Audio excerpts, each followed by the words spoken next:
मेरे ख्वाब भी ले जा मेरे राज। সিনেমার নায়িকা থেকে গায়িকা হয়ে টলিউডের গানের দুনিয়ায় যুক্ত হলো স্বস্তিকা মুখার্জির নাম। তবে কোন সিনেমায় স্বস্তিকা গাইছেন এই খবর ভক্তরা জানতে চাইছেন।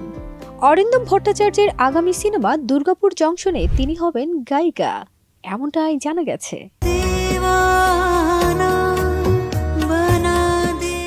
সিনেমায় তাকে জনপ্রিয় রবীন্দ্রসঙ্গীত আজি ঝড়ের রাতে তোমার অভিসার গাইতে শোনা যাবে। চিত্রনাট্য অনুযায়ী নায়িকার জীবনে নানা ধূসর স্তর রয়েছে, অনেক অন্ধকার অতীত। এক রাতের ঘটনা তাকে সেই অতীতের মুখোমুখি দাঁড় করাবে।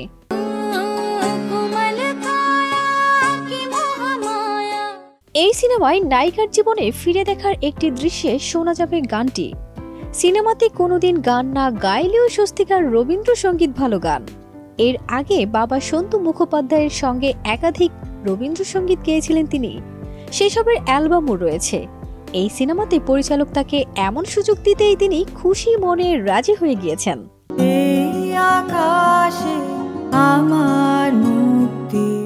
এবার তিনি দুর্গাপুরের অন্ধকার অতীত প্রকাশে আনতে যাচ্ছেন। এই সিনেমায় এক ঝাঁক তারকা অভিনেতা রয়েছেন। স্বস্তিকার বিপরীতে দেখা যাবে বিক্রম চট্টোপাধ্যায়কে। তিনি পর্দায় দাপুটে পুলিশ অফিসার হিসেবে রয়েছেন। এর আগে অরিন্দম শিবপুর নামের একটি চলচ্চিত্র পরিচালনা করেন স্বস্তিকাকে নিয়ে। 70-80 দশকের উত্তাল রাজনীতি ভারতের হাওড়ায় অন্ধকার দুনিয়ার রাজপাট সিনেমায় উঠে এসেছে। ফারজানা নিকিতা, দেশ রূপান্তর।